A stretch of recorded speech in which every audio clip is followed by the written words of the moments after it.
आऊज़ुबिल्लाहिमिनश्शैतानिर्रजीम बिस्मिल्लाहिर्रहमानिर्रहीम। हमारे चैनल के मुअज़्ज़िज़ सामीन व नाज़रीन अस्सलामु अलैकुम।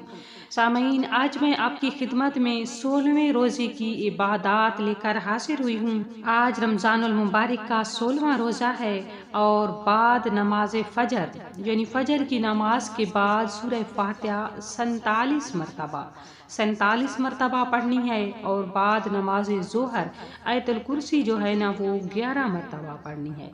आयतुल कुर्सी हर किसी को याद होती है, तो आपने आयतुल कुर्सी को 11 मरतबा पढ़ना है। और बाद नमाज असर या हय्यो या कयूम, जो अल्लाह ताला का इसमें आज़म है, या हय्यो या कयूम, इसे 100 मरतबा पढ़ना है। और बाद नमाज मगरिब दुरूद इब्राहिमी 25 मरतबा पढ़ना है। और बाद नमाज इशा सलातो तस्बीह 4 रकात नफल 1 मरतबा पढ़ने हैं। इसका तरीका मैं पिछली वीडियो यानी 15वें रोज़े की इबादत में बता चुकी हूँ, आप वहीं से देख लीजिए। और इसके बाद 11 मरतबा ये सलाम पढ़ने हैं। ये 7 सलाम हैं, मैं पढ़कर सुना देती हूँ। सलामुन कौलम मिर रब्बिर रहीम। नंबर 2 है सलामुन अला नूह फिल आलमीन। और नंबर 3 है सलामुन अला इब्राहीम।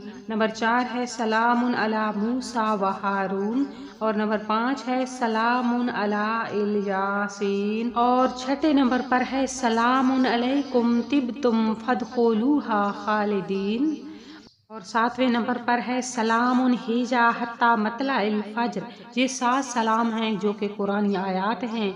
ये दराजी उम्र, हिफाजत जान व माल के लिए बड़े मुजरब हैं, इनके बड़े फ़ायदे हैं। ये थे 16वें रोज़े की ख़ास इबादत, ख़ास अमाल, तो आप इन्हें अपने रोज़मर्रा के मामूलात में शामिल कर लीजिए।